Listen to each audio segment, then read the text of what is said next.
ಓಂ ಬ್ರಹ್ಮಾಂಡ ವ್ಯಾಪ್ತ ದೇಹ ಭಸಿತ ಹಿಮರುಚೋ ಭಾಸಮಾನ ಭುಜಂಗೈ ಕಂಠೆ ಕಾಲಾಃ ಕಪರ್ದಾ ಶಶಿಕಲಿತ ಷಂಡಕೋದಂಡಹಸ್ತಾ. ಶ್ರೀ ಗುರುಭ್ಯೋ ನಮಃ. ಹರಿ ಓಂ. ಆತ್ಮೀಯ ಪ್ರಿಯ ಪ್ರೇಕ್ಷಕ ಮಿತ್ರರೇ, ನಿಮ್ಮೆಲ್ಲರ ಜೀವನ ಸುಖಕರ, ಲಾಭಕರ, ಸಂತೃಪ್ತಿಕರವಾಗಿರಲಿ ಅಂತ ನನ್ನ ಆರಾಧ್ಯ ದೇವಿ ಹೊರನಾಡು ಅನ್ನಪೂರ್ಣೇಶ್ವರಿಯ ಪಾದಗಳಿಗೆ ನಮಸ್ಕರಿಸ್ತಾ, ಪ್ರಿಯ ಪ್ರೇಕ್ಷಕ ಮಿತ್ರರೇ, ತುಲಾರಾಶಿ ಜೂನ್ ತಿಂಗಳ ಮಾಸ ಭವಿಷ್ಯ ಹೇಗಿದೆ ಅನ್ನುವಂಥದ್ದು ಈ ವಿಡಿಯೋಲ್ಲಿ ನಾವು ನೋಡೋಣ. ಸರಳವಾಗಿ ಹಲವಾರು ವಿಚಾರಗಳನ್ನು ನಾವು ಪ್ರತಿ ತಿಂಗಳು ತಿಳ್ಕೊತಾ ಇರ್ತೀವಿ. ನೋಡಿ, ಗುರುಬಲ ಅನ್ನುವಂಥದ್ದು ಹೋಯಿತು. ಯಾರಿಗೆ? ತುಲಾರಾಶಿಯವ್ರಿಗೆ. ಒಂದು ತಿಂಗಳಾಯಿತು ಗುರುಬಲ ಹೋಗಿ. ಜೂನ್ ತಿಂಗಳಿಗೆ, ಮೇ ತಿಂಗಳಲ್ಲೇ ಗುರುಬಲ ಹೋಯಿತು, ಜೂನ್ ತಿಂಗಳಲ್ಲಿ ಗುರುಬಲ ಇಲ್ಲ. ಗುರು ಒಬ್ಬನೇ ಜೀವನ ಅಲ್ಲ. ಪಂಚಭೂತಗಳಲ್ಲಿ ಯಾವುದೋ ಒಂದು ಭೂತಗಳನ್ನು ನಾವು ಅವಲಂಬಿತರಾಗೋಕ್ಕೆ ಸಾಧ್ಯ ಇಲ್ಲ.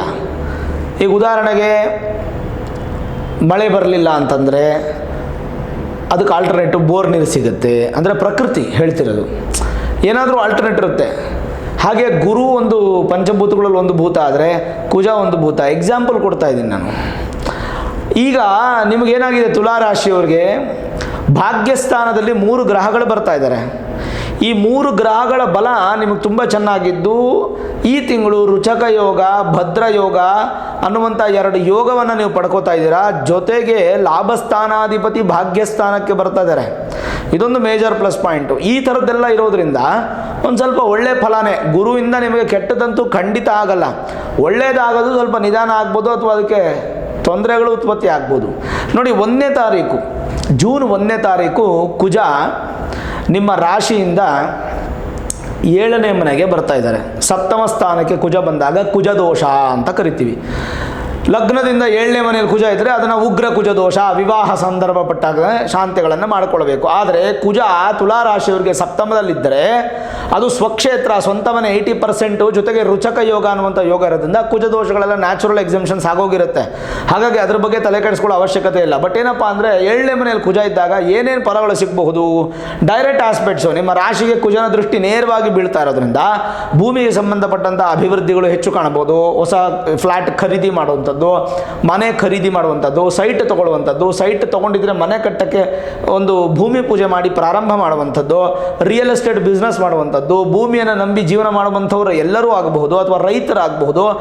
ಭೂಮಿಯನ್ನು ನಂಬಿದ್ದೀರಾ, ಖಂಡಿತವಾಗಲೂ ಈ ತಿಂಗಳು ನಿಮಗೆ ಒಳ್ಳೆಯ ಫಲವೇ. ಕಾರಣ ರುಚಕ ಯೋಗ, ಸಪ್ತಮಾಧಿಪತಿ ಸಪ್ತಮ ಸ್ಥಾನದಲ್ಲಿದ್ದು ನೇರ ನಿಮ್ಮ ರಾಶಿಗೆ ದೃಷ್ಟಿ ಬೀಳ್ತಾ ಇರೋದ್ರಿಂದ ಕುಜನಿಂದ ನಿಮಗೆ ಉತ್ತಮವಾದ ಫಲ, ಯಾವುದೇ ತೊಂದರೆಗಳಿಲ್ಲ. ಮೇಲಾಗಿ ಕುಜನೇ ನಿಮಗೆ ಕುಟುಂಬ ಸ್ಥಾನಕ್ಕೂ, ಧನಸ್ಥಾನಕ್ಕೂ, ವಾಕ್ಸ್ಥಾನಕ್ಕೂ, ವಿದ್ಯಾಸ್ಥಾನಕ್ಕೂ ಅಧಿಪತಿ ಆಗಿರೋದ್ರಿಂದ ಇವೆಲ್ಲವನ್ನು ನಿಮಗೆ ಕೊಡ್ತಾ, ಶುಭ ಕಾರ್ಯಗಳನ್ನು ಮಾಡಿಸ್ತಾ, ಎಲ್ಲ ಥರದ ಅನುಕೂಲಗಳು ಕುಜನಿಂದ ನಿಮಗೆ ಪ್ರಾಪ್ತಿ ಆಗುತ್ತೆ. ತುಲಾರಾಶಿಯವರಿಗೆ ರುಚಕ ಯೋಗ ಕುಜನಿಂದ ಸಿಗ್ತಾ ಇದೆ. ಹಾಗಾಗಿ ಭಯಪಡೋ ಅವಶ್ಯಕತೆ ಇಲ್ಲ. 2ನೇದಾಗಿ 12ನೇ ತಾರೀಕು ನೋಡಿ, ವಿಶೇಷವಾಗಿ 12ನೇ ತಾರೀಕು ಶುಕ್ರ ಭಾಗ್ಯಸ್ಥಾನಕ್ಕೆ ಬರ್ತಾರೆ. ನಿಮ್ಮ ರಾಶಿಯಾಧಿಪತಿ ಯಾರು? ಶುಕ್ರನೇ. ಅವರು ಭಾಗ್ಯಸ್ಥಾನಕ್ಕೆ ಬರ್ತಾರೆ. ಶುಕ್ರ ಭಾಗ್ಯಸ್ಥಾನಕ್ಕೆ ಬಂದರೆ, ಅದು ಮಿತ್ರನ ಮನೆಗೆ ಬಂದರೆ ಏನು ಫಲ? ಅಷ್ಟಮೇಶ. ಅಂದರೆ ರಾಶಿಯಾಧಿಪತಿ ಅಷ್ಟಮದಲ್ಲಿದ್ದರೆ ಏನು ಫಲ ಹೇಳುತ್ತೆ? ರಾಶಿಗೇಷ್ಟಮೇ ಜಾತಃ ಸಿದ್ಧ ವಿದ್ಯಾ ವಿಶಾರದ ರೋಗಿ ಚೋರೋ ಮಹಾಕ್ರೋಧಿ ದ್ಯೂತಿ ಚ ಪರದಾರಗಃ. ಕೆಲವೊಮ್ಮೆ ಶ್ಲೋಕಗಳನ್ನ ಹೇಳ್ತಾ ಇದ್ರೆ ಅದರ ಫಲನೇ ಬೇರೆ, ಖುಷಿಯಾಗುತ್ತೆ. ರಾಶ್ಯಾಧಿಪತಿ 9ನೇ ಭಾವದಲ್ಲಿದ್ದರೆ ಭಾಗ್ಯವಂತರು, ಲೋಕಪ್ರಿಯರು, ದೇವತಾ ಭಕ್ತರು, ಮತ್ತು ಚತುರರು, ವಾಕ್ಚಾತುರ್ಯ ಉಳ್ಳವರು, ಹೆಂಡತಿ, ಗಂಡ, ಮಕ್ಕಳು, ಧನ ಸಂಪತ್ತು, ಕುಟುಂಬ ಸರ್ವ ಸಮೃದ್ಧಿಯಾಗುತ್ತದೆ. ಪುಣ್ಯವಂತರಾಗಿ ಖ್ಯಾತಿಯನ್ನು ಪಡಿತೀರಾ. ಉತ್ತಮ ಬಂಧು ವರ್ಗಗಳು ನಿಮ್ಗೆ ಸಿಗುತ್ತೆ. ಮುಖದಲ್ಲಿ ಆಕರ್ಷಣೆ ಜಾಸ್ತಿ ಆಗುತ್ತೆ. ಅಂದರೆ ಏನು?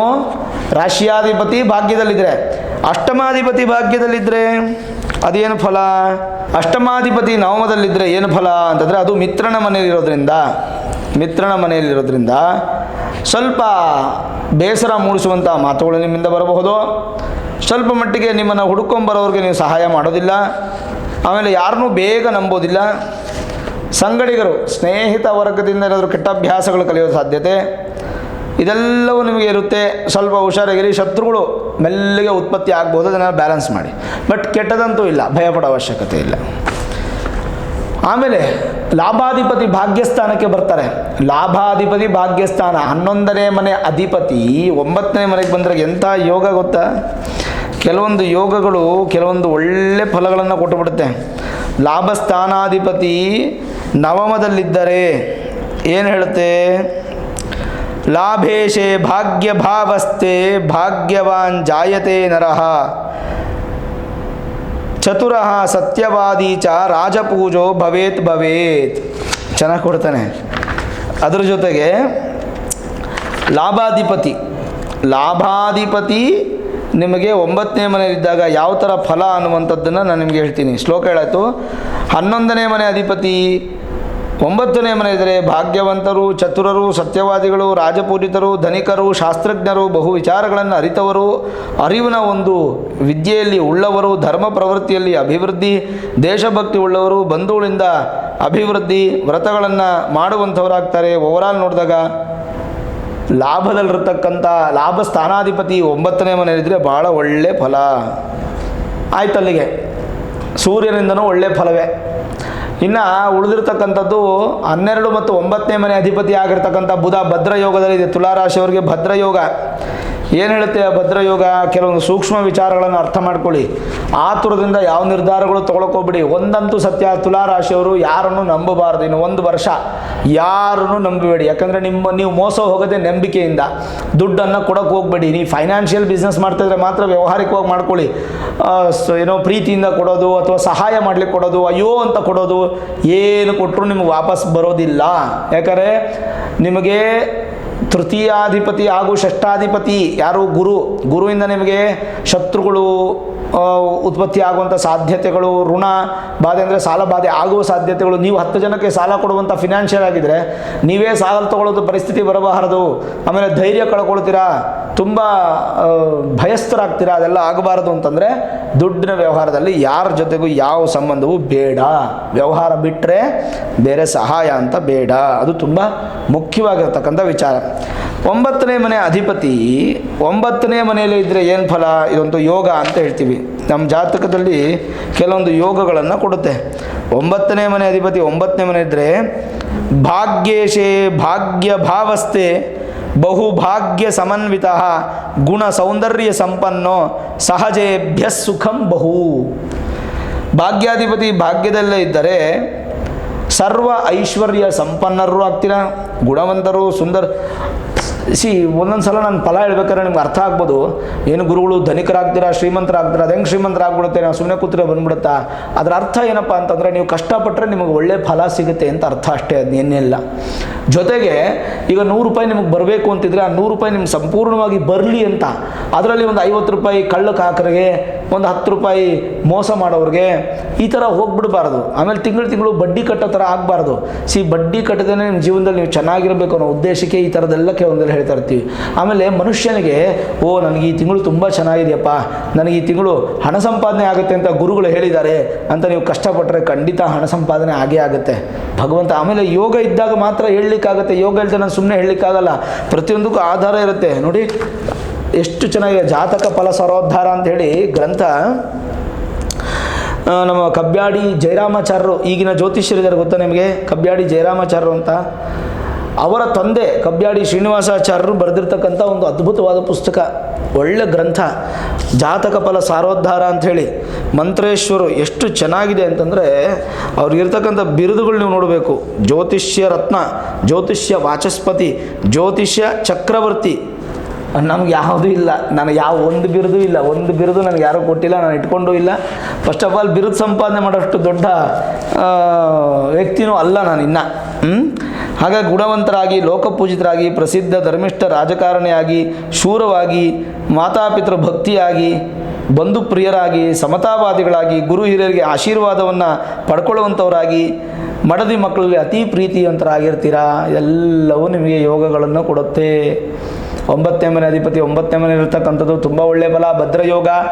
ಏನು ಬೇಕಾದರೂ ನೀವು ಕೆಲಸಗಳು ಮಾಡುವಂಥದ್ದು ಮಾಡಬಹುದು. ಅದು ನಿಮಗೆ ಪ್ರಸಿದ್ಧಿಯಾಗಿ ಸರ್ವಸಿದ್ಧಿಯಾಗಿ ನಿಮಗೆ ಅನುಕೂಲ ಪ್ರಾಪ್ತಿ ಆಗೋದ್ರಲ್ಲಿ ಸಂದೇಹನೇ ಇಲ್ಲ. ಆಮೇಲೆ ಗುರುವಿಂದ ಯಾವುದು ಕೆಟ್ಟದ್ದು ಅಂತ ಹೇಳಲಿಕ್ಕೆ ಬರೋದಿಲ್ಲ, ಹಾಗಂತ ಒಳ್ಳೆಯದು ಅಂತ ಹೇಳಲಿಕ್ಕೆ ಬರೋಲ್ಲ. ನಿಮ್ಗೆ ಯಾವುದು ಕೆಟ್ಟದ್ದಾಗಲ್ಲ, ಒಳ್ಳೇದಾಗೋದಕ್ಕೆ ಅಡ್ಡಿ ಆಗ್ಬೋದು. ಅಡ್ಡಿ ಆದರೂ ಕೂಡ ನೀವು ಅದನ್ನು ಗೆಲ್ತೀರ. ಕಾರಣ ರುಚಕ ಯೋಗ, ಭದ್ರಯೋಗ, ಲಾಭಾಧಿಪತಿ ಭಾಗ್ಯಸ್ಥಾನದಲ್ಲಿ, ರಾಶ್ಯಾಧಿಪತಿ ಹಾಗೂ ಅಷ್ಟಮಾಧಿಪತಿ ಭಾಗ್ಯಸ್ಥಾನದಲ್ಲಿ, ಆಮೇಲೆ ಶನಿ ಪಂಚಮಾಧಿಪತಿ ಪಂಚಮದಲ್ಲಿ, ಚತುರ್ಥಾಧಿಪತಿ ಸುಖವನ್ನು ಕೊಡುವಂಥವನು ಶನಿ. ಪಂಚಮ ಶನಿ ಇದೆ ಅಂತ ಬಾಧೆ ಪಡೋ ಅವಶ್ಯಕತೆ ಇಲ್ಲ. ಅದಕ್ಕೆಲ್ಲ ಸಿಂಪಲ್ ಪರಿಹಾರ. ಪ್ರತಿ ತಿಂಗಳು ಹೇಳ್ತಿರ್ತೀನಲ್ಲ, ಎಳ್ಳೆಣ್ಣೆ ತಿಂಗಳಿಗೊಮ್ಮೆ ಶನೀಶ್ವರನಿಗೆ ಕೊಡಬೇಕು, ಕೊಡ್ತಾ ಬನ್ನಿ ಅಷ್ಟೇ. ಅದು ಬಿಟ್ಟರೆ ಇನ್ನೇನಿಲ್ಲ. ಇನ್ನು ನಿಮಗೆ ಗುರುವಿನ ಬಲ ಇಲ್ಲ ಅನ್ನೋದನ್ನು ಬಿಟ್ಟರೆ ಮಿಕ್ಕ ಎಲ್ಲ ಗ್ರಹಗಳ ಬಲ ಚೆನ್ನಾಗೇ ಇದೆ. 12ನೇ ಮನೆ ಕೇತು, ದೈವಭಕ್ತಿ. 6ನೇ ಮನೆ ರಾಹು ಒಳ್ಳೆಯದು. ನಾನು ನಿಮಗೆ ರಾಹು ಕೇತುದು ವಿಡಿಯೋಸ್ ಮಾಡಿದ್ದೀನಿ ನೋಡಿ. ನಿಮಗೆ 6ನೇ ಮನೆ ರಾಹು ತುಂಬ ಒಳ್ಳೆಯದು, 3ನೇ ಮನೆ ರಾಹು ತುಂಬ ಒಳ್ಳೆಯದು. ಯಾಕೆ ಅಂತಂದರೆ ಈ ಉಪಚಯ ಸ್ಥಾನಗಳು ಅಂತ ಹೇಳ್ತೀವಿ, ದುಸ್ಥಾನಗಳು ಅಂತ ಹೇಳ್ತೀವಿ. 3, 6, 8, 12 ಈ ಸ್ಥಾನಗಳಲ್ಲಿ ಪಾಪಗ್ರಹಗಳಿದ್ರೆ ಒಳ್ಳೆಯದೇ. ಪಾಪಗ್ರಹಗಳಿದ್ರೆ ಖಂಡಿತವಾಗ್ಲೂ ಒಳ್ಳೆಯ ಫಲನೇ ಕೊಡ್ತಾರೆ. ಯಾಕಂದರೆ ಪಾಪಸ್ಥಾನದಲ್ಲಿ ಪಾಪಗ್ರಹಗಳಿದ್ರೆ ಶುಭ ಫಲವೇ. ಹೀಗೆ ಹಲವಾರು ವಿಚಾರಗಳನ್ನು ನಾವು ತಿಳ್ಕೊಳ್ಬೋದು. ಓವರಾಲ್ ಜನರಲೈಸ್ ಆಗಿ ನೋಡೋದಾದರೆ ಏನು ಫಲ, ಕೆಲವೊಂದು ಇದು ಬರೆದಿಟ್ಕೊಂಡಿರ್ತೀನಿ ನಾನು. ಜನರಲ್ ಫಲ ಒಳ್ಳೆಯ ಸಮತೋಲನದಿಂದ ವ್ಯವಹಾರ ಮಾಡ್ತೀರಾ. ಜೀವನ ಸ್ಥಾಯಿ ಬೆಳವಣಿಗೆ ಅಭಿವೃದ್ಧಿ ಆಗುತ್ತೆ. ಒಳ್ಳೆಯ ತಿರುವುಗಳು ನಿಮಗೆ ಈ ತಿಂಗಳು ಸಿಗುತ್ತೆ. ಆರಂಭ ಆಗುತ್ತೆ. ಗುರುಬಲ ಇಲ್ಲಾಂದ್ರೂ ಪಾಸಿಟಿವ್ ಇರುತ್ತೆ. ಸೃಜನಾತ್ಮಕ ಶಕ್ತಿ ಬೆಳೆಯುತ್ತೆ. ವೃತ್ತಿಯಲ್ಲಿ ವಿರಾಜಿಸಿ ಅಧಿಕ ಆದಾಯವನ್ನು ಗಳಿಸ್ತೀರಾ. ಸಹೋದರರು, ಸ್ನೇಹಿತರು ನಿಮ್ಮನ್ನು ಆಕರ್ಷಿಸ್ತಾರೆ. ಒಳ್ಳೆಯ ಆರೋಗ್ಯ ಮತ್ತು ಹಲವು ಆದಾಯದ ಅವಕಾಶಗಳು ಉಂಟು ಮಾಡುತ್ತೆ. ಸ್ವಲ್ಪ ಆಹ್ಲಾದಕರವ ಕಾಲ. ಒಂದು ಸ್ವಲ್ಪ ಏನೋ ಅಪ್ಪ ಆರಾಮಿದ್ದೀನಪ್ಪ, ಸ್ವಲ್ಪ ಹಿಂಗೆ ಇದ್ಬಿಟ್ರೆ ಸಾಕು ಜೀವನದಲ್ಲಿ. ಭಗವಂತ ಇಷ್ಟೇ ಕೊಟ್ಬಿಟ್ರೆ ಸಾಕು, ಒಳ್ಳೆ ಆರೋಗ್ಯ ಕೊಟ್ಟು ತಿನ್ನೋಕ್ಕೆ ಉಣ್ಣೋಕ್ಕೆ ಕೊಟ್ಬಿಟ್ಟು ನಮ್ಮನ್ನು ಚೆನ್ನಾಗಿ ನೋಡ್ಕೊಂಬಿಟ್ರೆ ಸಾಕಪ್ಪ ಅನ್ನೋ ಥರದಲ್ಲಿ ಈ ತಿಂಗಳು ಸ್ವಲ್ಪ ಆರಾಮಾಗ್ತೀರಾ. ಆದಾಯದಲ್ಲಿ ಸ್ವಲ್ಪ ಪ್ರಗತಿಯನ್ನು ಕಾಣ್ತೀರಾ. ಕುಟುಂಬದ ವಾತಾವರಣ ಚೆನ್ನಾಗಿರುತ್ತೆ. ಹೊಸ ವ್ಯಕ್ತಿಗಳ ಪರಿಚಯ ಆಗುತ್ತೆ. ಶ್ರಮ ಒತ್ತಡ ನಿಭಾಯಿಸ್ತೀರಾ. ಕೌಟುಂಬಿಕ ಸಮಸ್ಯೆಗಳು ನಿಮಗೇನಾದ್ರೆ ಅದಂತೂ ದೂರ ಆಗಿಬಿಡುತ್ತೆ. ಮನೆ ಒಳಗಡೆ ಹೊರಗಡೆ ಗೌರವ ಉಂಟಾಗುತ್ತೆ. ವೃತ್ತಿಪರ ಉದ್ಯೋಗದಲ್ಲಿ ಅನುಕೂಲ. ಸ್ಪರ್ಧಾತ್ಮಕ ಪರೀಕ್ಷೆಗಳಲ್ಲಿ ಜಯಗಳನ್ನು, ಉದ್ಯೋಗದಲ್ಲಿ ಹೆಚ್ಚು ಅವಕಾಶಗಳನ್ನು ನೀವು ಪಡಿತೀರಾ. ಸಾಮಾಜಿಕ ಸ್ಥಿತಿ ಉತ್ತಮವಾಗಿರುತ್ತೆ. ಸ್ವಾಸ್ಥ್ಯಗಳು ಬದಲಾವಣೆ ಆಗುತ್ತೆ. ವಿಲಾಸಮಯ ಜೀವನ ಶೈಲಿಯನ್ನು ನಡೆಸಲಿದ್ದೀರಿ. ಮಕ್ಕಳ ವ್ಯವಹಾರಗಳು ಸಹ ನಿಮಗೆ ಸರಾಗವಾಗಿ ಸಾಗುತ್ತೆ.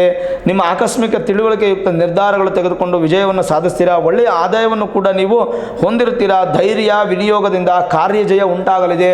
ಓವರಾಲ್ ನೋಡ್ಬೇಕಾದ್ರೆ ಜಯಪ್ರಾಪ್ತಿ ಅನ್ನೋದೊಂದು ಬಿಟ್ಟರೆ ಬೇರೆ ಏನೂ ಕಾಣಿಸ್ತಾ ಇಲ್ಲ ಹೆಚ್ಚಾಗಿ. ಮೋರೋವರ್ ತುಲಾ ರಾಶಿಗೆ ಯಾವುದೇ ಪರಿಹಾರಗಳು ಬೇಕಾಗಿಲ್ಲ. ಕೇವಲ ಎಳ್ಳೆಣ್ಣೆ ತೊಗೊಂಡೋಗಿ ತಿಂಗಳಿಗೆ ಒಮ್ಮೆ ಶನೀಶ್ವರನಿಗೆ ಅರ್ಪಣೆ ಮಾಡುವಂಥದ್ದು ಒಂದು ಬಿಟ್ಟರೆ ಇನ್ನೇನು ಇಲ್ಲ. ಗುರುಬಲ ಇಲ್ಲದೆ ಇರೋದ್ರಿಂದ ಗುರುಗಳ ಜಪ ಮಾಡಿ, ರಾಘವೇಂದ್ರ ಸ್ವಾಮಿಗಳು ಅಥವಾ ದತ್ತಾತ್ರೇಯರ ಆರಾಧನೆ, ಹಯಗ್ರೀವ ಆರಾಧನೆ ಅಥವಾ ದಕ್ಷಿಣಾಮೂರ್ತಿ ಆರಾಧನೆ ಈ ಥರದ ಆರಾಧನೆ ಮಾಡಿ. ಒಂದು ಶ್ಲೋಕ, ಜ್ಞಾನಾನಂದಮಯಂ ದೇವಂ ನಿರ್ಮಲ ಸ್ಫಟಿಕಾಕೃತಿಂ ಆಧಾರಂ ಸರ್ವ ವಿದ್ಯಾನಾಂ ಹಯಗ್ರೀವಮುಪಾಸ್ಮಹೆ. ಎಷ್ಟು ಚಿಕ್ಕ ಶ್ಲೋಕ, ಹಯಗ್ರೀವ ಶ್ಲೋಕ. ಅಥವಾ ಅದು ಬರಲಿಲ್ವಾ, ಓಂ ದೇವಾನಾಂಚ ಋಷೀಣಾಂಚ ಗುರುಂ ಕಾಂಚನ ಸನ್ನಿಭಂ ಬುದ್ಧಿ ಭೂತಂ ತ್ರಿಲೋಕೇಶಂ ತಂ ನಮಾಮಿ ಬೃಹಸ್ಪತಿಂ ಹೇಳುವ ಬೃಹಸ್ಪತಿ ಶ್ಲೋಕವನ್ನು ಹೇಳುವಂಥದ್ದು. ಇದರಲ್ಲಿ ಯಾವ್ದಾದ್ರು ಬಂದ್ ಮಾಡಿದ್ರೆ ಸಾಕು. ಎಲ್ಲ ಏನೋ ನೀವು ಪರಿಹಾರಗಳು, ಹೋಮಗಳು, ಯಜ್ಞಗಳೇನು ಗೋಚಾರದ ಪ್ರಕಾರ ಬೇಕಿಲ್ಲ. ನಿಮ್ಮ ಮೂಲ ಜಾತಕದಲ್ಲಿ ಗುರುಗಳೇ ನೀವು ಹೇಳ್ತಾ ಇರೋದೇ ಒಂದು, ನಮ್ಗೆ ಆಗ್ತಾ ಇರೋದೊಂದು, ಯಾವುದೂ ಸರಿಯಾಗಿ ನಡೀತಲ್ಲ, ಅಭಿವೃದ್ಧಿ ಇಲ್ಲ ಅಂತ ಏನೋ ಅನ್ನೋದಾದರೆ ಅವಾಗ ನಿಮ್ಮ ಮೂಲ ಜಾತಕವನ್ನು ಒಳ್ಳೆ ನುರಿತ ಜ್ಯೋತಿಷ್ಯರನ್ನು ಭೇಟಿ ಮಾಡಿ ವೇದಿಕ್ ಅಸ್ಟ್ರಾಲಜಿ, ಹೈಯರ್ ಅಸ್ಟ್ರಾಲಜಿ ಪ್ರೆಡಿಕ್ಷನ್ಸನ್ನು ಮಾಡಿ ಬೇಕಾದ ಪರಿಹಾರಗಳನ್ನು ನೀವು ಮಾಡ್ಕೊಳ್ಳೋದ್ರಿಂದ ಸರಳವಾಗಿ ಅತ್ಯಂತ ಶುಭ ಫಲ ಇನ್ನೂ ಪಡಿತೀರಾ. ಚೆನ್ನಾಗಿ ಸಂತೋಷವಾಗಿರ್ತೀರಾ ವೀಕ್ಷಕರೇ. ಹಾಗೆ ಒಂದು ಸುವರ್ಣಾವಕಾಶ ನಿಮಗೆ. ಯಾರ್ಯಾರು ಮದುವೆ ಆಗಿ ಸಮಸ್ಯೆ ಆಗಿ ಡಿವೋರ್ಸ್ ಆಗಿದೆ, ಎರಡನೇ ಮದುವೆ ಮಾಡ್ಕೊಳ್ಳೋವಂಥ ಇಚ್ಛೆಯಲ್ಲಿದ್ದೀರಾ, ನಿಮಗೆಲ್ಲರೂ ಒಂದು ಸುವರ್ಣಾವಕಾಶ. ₹1 ಖರ್ಚಿಲ್ಲದೆ ನೀವು ನಿಮ್ಮ ಪ್ರೊಫೈಲನ್ನು ನಮ್ಮ ಕೆಳಕಂಡಂಥ ನಂಬರ್ಗೆ ಕಳಿಸ್ಕೊಡ್ಬೋದು. 8431384001. ಯಾವುದೇ ಕ್ಯಾಸ್ಟ್ ಇರ್ಬೋದು, ಯಾವುದೇ ವಯಸ್ಸಿನ ಒಂದು ವಯೋಮಾನ ಮಿತಿ ಇಲ್ಲದೆ ನಿಮಗೆ ಯಾರಿಗಾದರೂ ವಿವಾಹ, ಎರಡನೇ ಮದುವೆ ಆಗಬೇಕು ಅನ್ನುವಂಥದ್ದಿದ್ದರೆ, ಅಂದರೆ ಪ್ರೊಫೆಷನಲ್ ಆಗಿ ಡಿವೋರ್ಸ್ ಆಗಿರಬೇಕು, ಡಿಗ್ರಿ ಪೇಪರ್ ಇರಬೇಕು, ಡಿವೋರ್ಸ್ ಕಾಪಿ ಇರಬೇಕು, ಆಮೇಲೆ ನಿಮ್ಮ ಡೀಟೇಲ್ಸ್ ಎಲ್ಲ ಕ್ಲೀನಾಗಿ ಕಳಿಸ್ಕೊಟ್ರೆ ಅದಕ್ಕೆಲ್ಲ ಯಾವ ಚಾರ್ಜಸ್ ಇರಲ್ಲ. ಒಂದೇ ₹1 ಚಾರ್ಜಸ್ ಇರಲ್ಲ. ನೀವು ಮ್ಯಾಚ್ ಮೇಕಿಂಗ್ ಮಾಡಬೇಕಾದ್ರೆ ಅಪಾಯಿಂಟ್ಮೆಂಟ್ ತೊಗೊಂಡು ನನ್ನ ಹತ್ರ ಮಾತಾಡ್ಬೋದು. ಇಲ್ಲಾಂದರೆ ಅದರ ನಂತರದ ಸ್ಟೆಪ್ಪಲ್ಲಿ ಏನಾದರೂ ನಿಮಗೆ ಸರ್ವಿಸ್ ಚಾರ್ಜ್ ಆಗ್ಬೋದು ಹೊರತು ನೀವು ಕಳಿಸೋದಕ್ಕೆ, ನಾವು ನಿಮಗೆ ಹುಡುಗಿ ಫೋಟೋ ಅಥವಾ ಹುಡುಗನ ಫೋಟೋ ಕಳಿಸೋದಕ್ಕೆ ಯಾವುದೂ ಚಾರ್ಜಸ್ ಇರಲ್ಲ. ಮೋರ್ ಓವರ್ ಒಬ್ರಿಗೊಬ್ರಿಗೆ ಮಾತಾಡಿಸ್ತೀವಿ, ಮೀಟಿಂಗ್ ಬೇಕಾದ್ರೆ ಅರೇಂಜ್ ಮಾಡ್ತೀವಿ, ಇದೆಲ್ಲ ನಮ್ಮ ಸ್ಟಾಫ್ ಮಾಡ್ತಾರೆ. ಹಾಗಾಗಿ ಯಾವುದೇ ಹಣದ ಒಂದು ಖರ್ಚು ಇಲ್ಲದೆ ನೀವು ಭೇಟಿ ಮಾಡಿ ಮನಸ್ಸಿಗೆ ಇಳಿಸಿದರೆ ಮುಂದುವರಿಸ್ಬೋದು. ಜಾತಕ ಹೊಂದಾಣಿಕೆ ಆದರೆ ಅಭಿವೃದ್ಧಿಯನ್ನು ಹೊಂದಬಹುದು. ತನ್ಮೂಲಕ ನಿಮ್ಮ ಜೀವನ ಚೆನ್ನಾಗಿರುತ್ತೆ. ಈ ಒಂದು ನಂಬರ್ಗೆ ನೀವು ಡೀಟೇಲ್ಸ್ ಎಲ್ಲ ಕಳಿಸ್ಕೊಡಿ. ಹೆಚ್ಚಿನ ಮಾಹಿತಿಗೋಸ್ಕರ ಫೋನ್ ಮಾಡಿ ನಿಮಗೆಲ್ಲ ತಿಳಿಸ್ತಾರೆ. ಅದರಂತೆ ನೀವು ಪ್ಲ್ಯಾನ್ ಮಾಡ್ಕೊಳ್ಳಿ, ಖಂಡಿತ ಒಳ್ಳೆಯದಾಗತ್ತೆ. ನೋಡಿದ್ರಲ್ಲ ವೀಕ್ಷಕರೇ, ಈ ವಿಡಿಯೋ ಇಷ್ಟ ಆಗಿದ್ರೆ ಲೈಕ್ ಮಾಡಿ, ಶೇರ್ ಮಾಡಿ, ಮುಖ್ಯವಾಗಿ ನಮ್ಮ ಚಾನಲ್ಗೆ ಸಬ್ಸ್ಕ್ರೈಬ್ ಮಾಡಿ, ಬೆಲ್ ಐಕಾನನ್ನು ಪ್ರೆಸ್ ಮಾಡಿ. ಪ್ರತಿನಿತ್ಯ ನಾನು ಪೂಜೆ ಮಾಡುವಂತಹ ನನ್ನ ಆರಾಧ್ಯ ದೇವಿ ಹೊರನಾಡು ಅನ್ನಪೂರ್ಣೇಶ್ವರಿಯ ಆಶೀರ್ವಾದ, ಅನುಗ್ರಹ ಸದಾಕಾಲ ಮತ್ತೊಮ್ಮೆ ನಿಮ್ಗೆ ಸಿಗಲಿ ಅಂತ ಪ್ರಾರ್ಥನೆ ಮಾಡ್ತಾ, ಸರ್ವೇ ಜನಾಃ ಸುಖಿನೋ ಭವಂತು, ಸಮಸ್ತ ಸನ್ಮಂಗಳಾನಿ ಭವಂತು.